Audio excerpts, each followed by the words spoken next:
In this video, I'm going to talk to aspiring feature filmmakers who want to make their first feature but haven't yet. This video is for you. My name is Kurt Jenkins. I am a filmmaker and musician with over 20 years of experience in the entertainment industry, and I believe that every filmmaker is a studio. And I'm making this video today to give you a 12-month blueprint for how to make your first feature in 2025 or 2026, whichever year that you're watching this in. If you're watching it in 2026, then good for you. You can just watch the entire playlist. But for those who want to do it this year, because I think you should, then watch this video all the way to the end, and then we can go on the journey together, because I'm currently in the process of editing my first feature, and that's why I made this video, to pay it forward. See, for the longest time, I have been wanting to make a feature film for years, and I kept making excuses. And there were excuses that were actually limiting beliefs that I'm going to outline here in a little bit. But what actually helped me get off my ass and make a feature film was that I got a mentor, and the mentor's name is Cody Clark. He's an independent filmmaker, a truly independent filmmaker, and he was kind enough to kind of take me under his wing for a couple months. He still is talking to me from time to time about the process of making my first feature. I sort of pitched him what the idea was. He, we kind of went back and forth, and anytime I had a question about the process, he was there to like have a phone call and talk about it.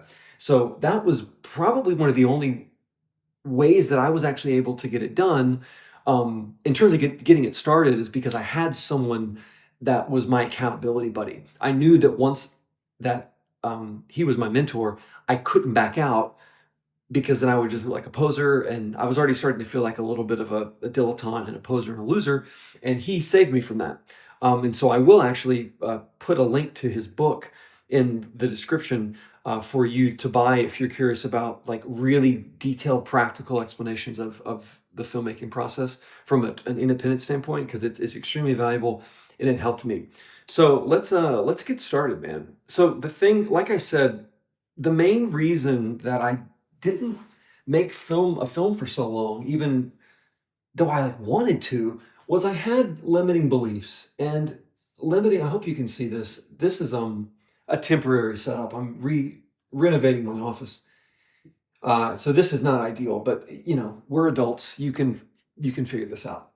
Um, Oh yeah, and by the way, this isn't some like make a film in 48 hours type slop video. Making a film is tough and it takes a lot of work, and this is going to take longer than 2 days. Especially if you've never made a film. You could make a film in 2 days, but I think that putting in the time and putting in the effort will actually make you appreciate the process a little bit more.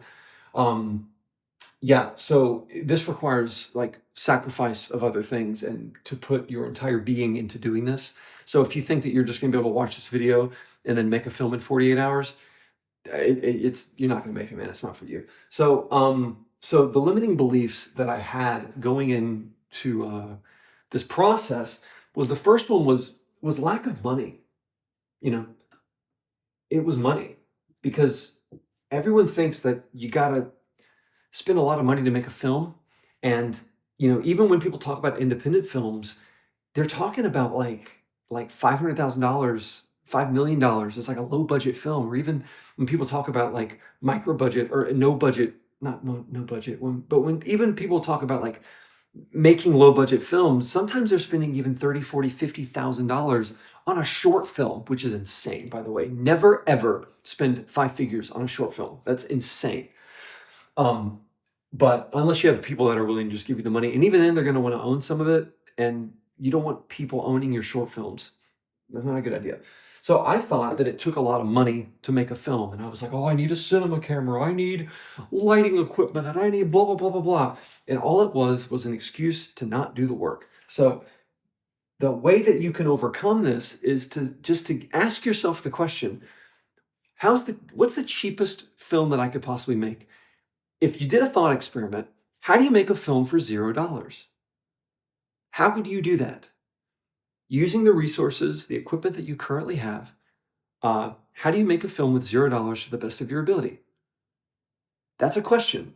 And even if the number gets up to maybe 1,000, a couple thousand, you're still thinking in a way that breaks this limiting belief that you need a lot of money to make a film. So that's what I would recommend, first of all. The second limiting belief that kept me from making a film is, what was it? It was, I'm looking at my notes here, is a lack of community. And this is something that I struggled with for a long time, because if you're anything like me and tend to kind of be a lone wolf and kind of keep to yourself and be a little introverted when it comes to like the creative process, you find that you don't maybe have people that you can join in a physical space that share your passion. And especially if you live in a city that doesn't have a vibrant film industry, really anywhere outside of New York, LA, or Chicago, or probably New Orleans, or Atlanta. If you don't live in those cities, you're kind of like in this weird secondary, tertiary market where you have people who are interested in films, but they're not really that professional or like, extremely ambitious.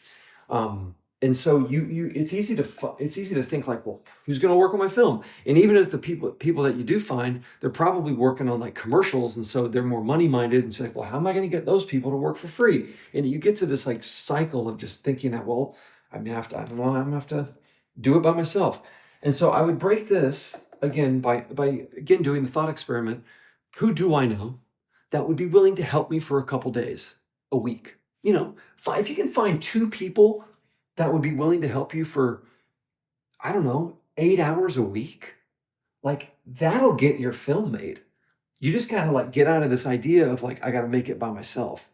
Even though making a film by yourself is cool. I made a video about it that you can watch. It's cool. I wouldn't recommend it, like over the long term, but if you can find people to help you, go for it. And the third one is a lack of time. A lot of times I didn't make a film because I thought I didn't have a lot of time, when this is complete bullshit. It's not real. You've got the time. Now, there's some people, most people work 40 hours a week, which means you have a couple hours a day. So say you had 2 hours a day, that's 14 hours a week. Half that from doing errands. That's still 7 hours a week.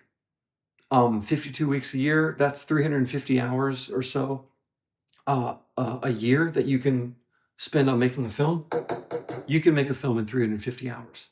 You can. So it's not about the lack of time, it's about how you're spending your time. And I guarantee you're probably more distracted than you should be, except for watching this video. This video is going to be worth every second of your time. So time is a limiting belief of mine. The fourth limiting belief that I had was lack of energy. I thought, my gosh, it takes so much time or so much energy to make a film. How am I going to like find the mental clarity and the energy to like take on all this work, because you're doing it sort of bare bones? How the hell am I going to do this? Well, start by addressing your sleep, start by addressing your diet, start by addressing your lifestyle choices, like how much do you work out? How much alcohol and drugs do you consume? Cut everything out, eat clean, get a lot of sleep and exercise, and I guarantee you'll have the energy. And when you start putting in work towards your film, you'll start finding something that is even better than energy, which is passion. When you have passion and drive, this comes naturally, man. This is like breathing. When you have passion and drive, this is like oxygen, man.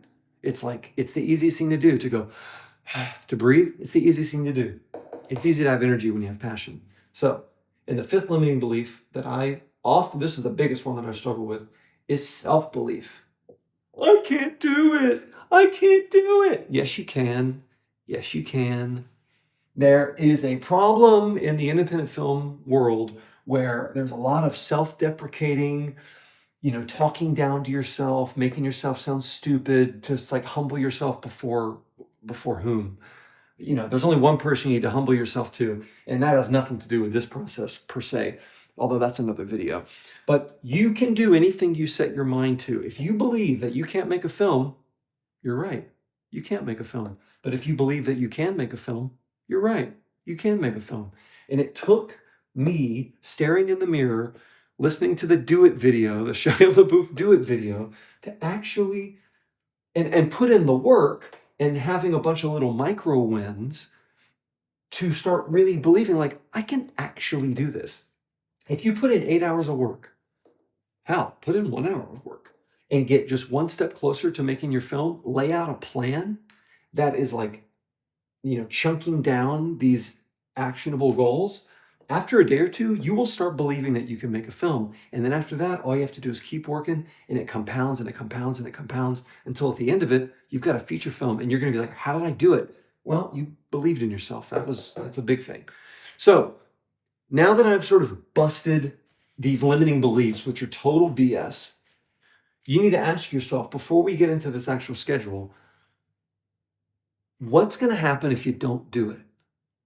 Like, this is actually something you need to be thinking about. You need to actually ask yourself. You keep saying you want to be a filmmaker. You keep saying you want to make a film. You keep telling other people that you're going to make a film. You keep working your job and, saying, well, I'm going to do it. I'm going to do it. And then years go by and nothing happens. What's going to happen if you watch this entire video and you get to the end and you see me lay out a plan that tells you exactly like a blueprint for how to make a feature film, and you subscribe to my channel, which I hope you do because this is going to be valuable and I'm going to be making these videos for years to come. What happens if you do all this and you don't actually do it? Is there going to be a tiny voice in your head that just goes, you should have done it. Why aren't you doing it? Yeah, it's going to be about this big. And then in like a year, it's going to be as big as this whiteboard. And then in the end of 10 years, it's going to be as big as a house, and you're not going to be able to take it. So if you actually want to be a filmmaker and you want to prove to yourself that you can actually do it and make a living making your original films, then you got to get this first one out of the way. This isn't your opus. This isn't Interstellar. This isn't 2001: A Space Odyssey. This is something to prove to yourself that you can do it, okay? So what's going to happen if you don't? You're probably going to be in the same situation, except you're going to be a little bit more bitter and resentful. No one wants that, especially in the film industry. There's plenty of that to go around. Cheesy peasy. I'm trying to be the countervirus to that. I'm trying to be optimistic, trying to be hopeful, trying to be confident, not self-deprecating and bitter and jealous and blah, blah, blah.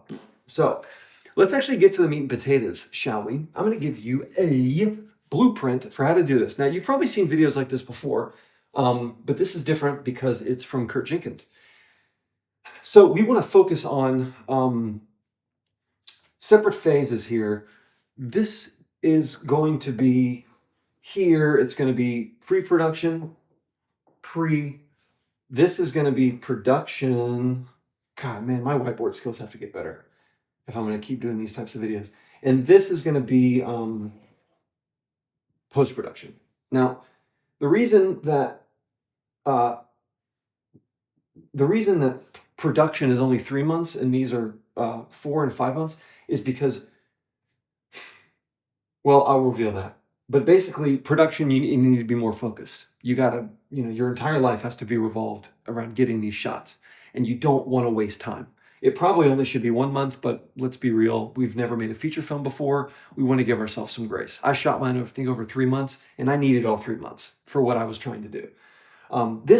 Doing this over a year also allows you to be a little ambitious, because you can make a film in 48 hours with a really simple concept and it might work.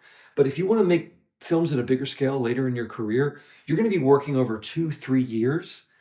And doing this kind of helps you breathe a little bit and develop ideas, because some ideas are going to come slowly, some ideas are going to come fast, and you want to give room for both kind of speeds of ideas. So the first month pre-production. Now this is going to be pretty sloppy, so just bear with me. Actually, let me get a red marker. And let me know if you like these types of videos. I've never done a whiteboard video like this before. Or actually, I should say I'm new to these types of videos. And so let me know what you think in the comments. And I'll also probably see in the retention if they actually are working. So we'll see. So January, first of all, my plan is to make a video or two a month covering like deep dives into these topics relative to my experience and relative to what I think are kind of objective, valuable information. But I'm going to give you a very quick overview right now. So January, you should spend for the rest of this month, spend on your idea. Can you see that? I don't think you can see that very well. So I'm going to go back to the black. Develop your idea, okay? Get your idea. It should be an idea that only you can tell. No one else in the world should be able to make this film. Don't pay attention to trends. Don't pay attention to what Hollywood's doing. Gather your life experience plus a story that you want to tell and develop an idea and start maybe talking about it to a couple really close friends that will give you honest advice and develop this idea and make it pitchable. So in February, you're going to write the script. Now, it's unrealistic to think that you're going to be writing an Academy Award winning script in 1 month, having never made a feature film before, but there's a way to do it that I think is feasible, and I'll share that with you when I get kind of to these videos. Basically, it's like you're going to want to allow a little bit of improvisation to your film, so it's really the script is just going to be a fleshed out beat sheet. And if things come on the page, if dialogue starts to really solidify itself, then good for you. But don't worry about having all the dialogue pitch perfect. Just focus on getting a good story and good beats and good structure. That's what this is about.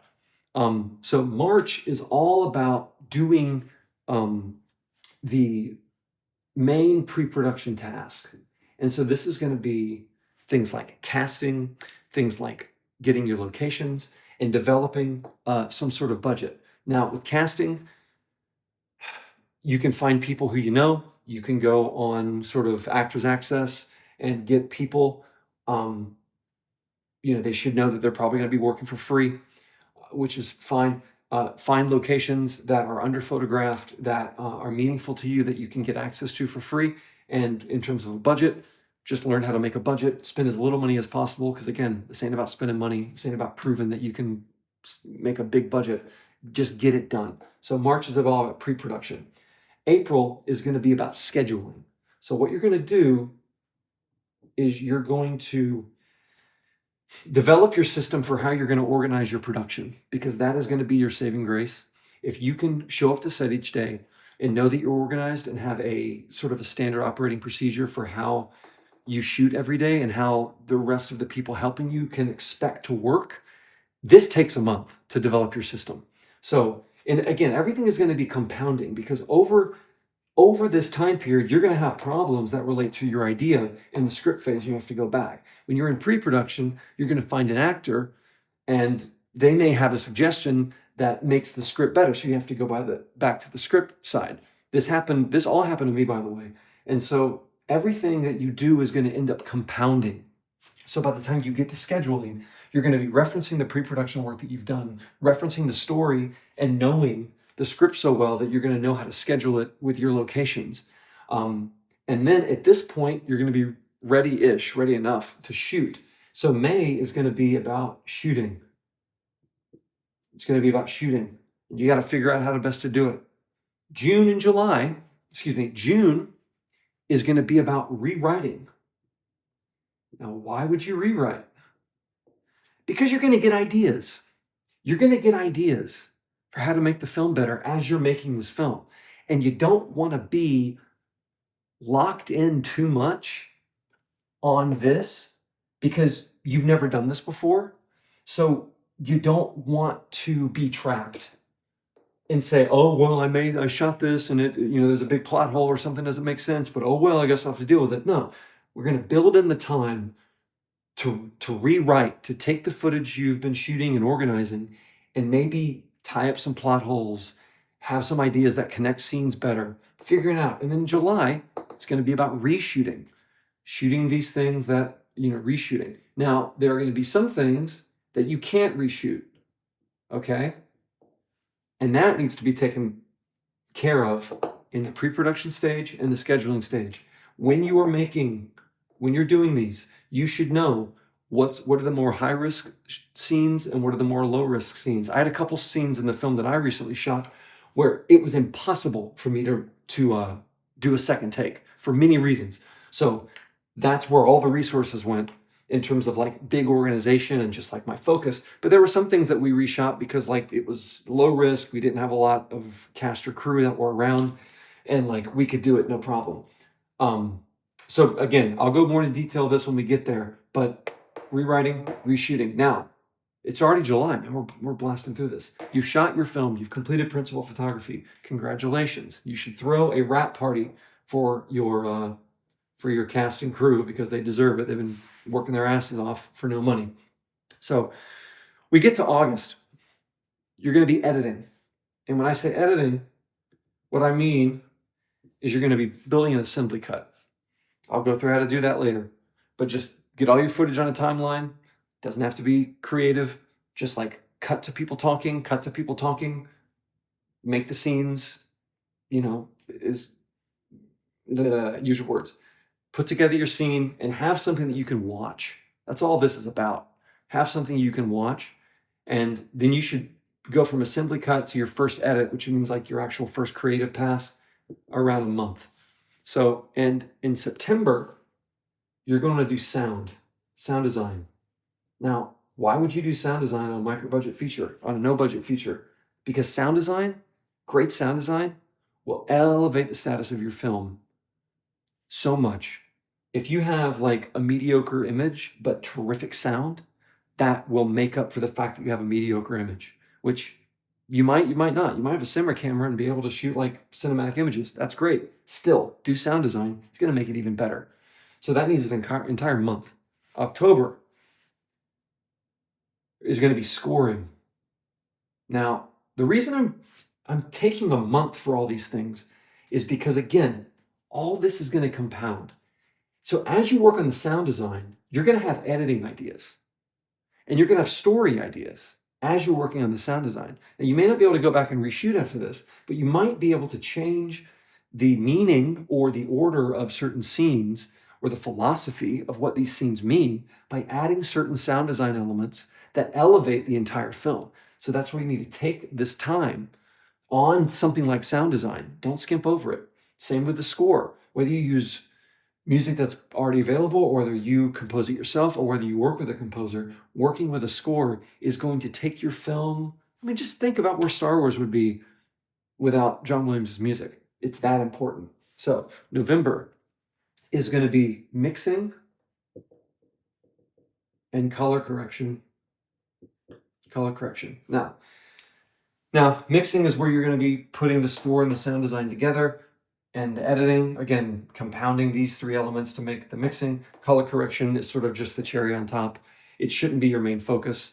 Color correction is like really fun because you get to see like different vibes of how your film is. But at the end of the day, just, I don't know, make it look nice. Just make it look nice and make it look congruent with what you're trying to say with the film. So that's November. And then December, you will, I'd say distribution and marketing. I was going to initially say release your film, but I don't know if you're going to want to release it in December. You may want to release it in like the spring of next year, depending on the type of film that it is. But you should at least have a solid plan for how you're going to distribute the film and how you're going to market the film. And how do you learn marketing? I don't know. Google Marketing 101 on YouTube. Learn from the best. So this is my plan for how to shoot a feature film in a year. Again, every month I'm going to be making a video or two covering detailed videos for how to help you through every status of this process or roadmap. Use your words. Whatever. I'm going to be making a video every month to help you through this process. And I will say is before we go, if you want to move faster than this, by all means, go for it. If you get a rad idea and you can bang it out and it feels like really great and you can get a film done in 6 months, then go for it. I'm not saying you have to do this, but this is really for people who have never done it, who need their hand held a little bit, because I did. But having said that, there is something good about pulling deadlines forward and saying like, well, I could do this over a month, but I'm ready. So why don't I get it done in a week or get it done in a day? There's room for that. But again, this is all subjective, and take all this with a grain of salt. So this is a plan. If you want to follow along, then you know what to do. Subscribe to my channel, like the video, comment, tell me what I got right, tell me what I got wrong. I look forward to hearing with you. I don't have an email yet, but I need to put something together so people can get on some sort of list that I can sort of put this out in kind of a PDF. Maybe I'll do that later. But anyway, take care, and we'll see you in the next one. Probably in the next couple weeks I'll have one about ideation. So take it easy. Bye.